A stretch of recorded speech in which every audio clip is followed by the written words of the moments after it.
Ang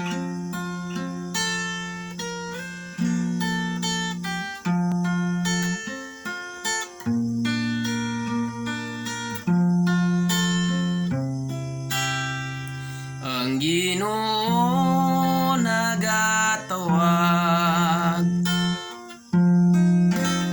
kanatong mga anak,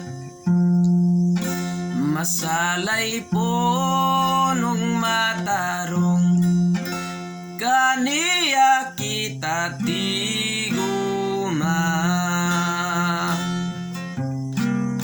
Dumuol ka sa Ginoo,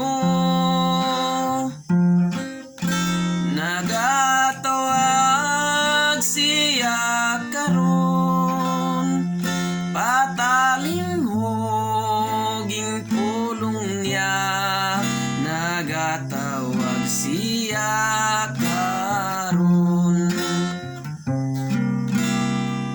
Kadtong iya sa Ginoo,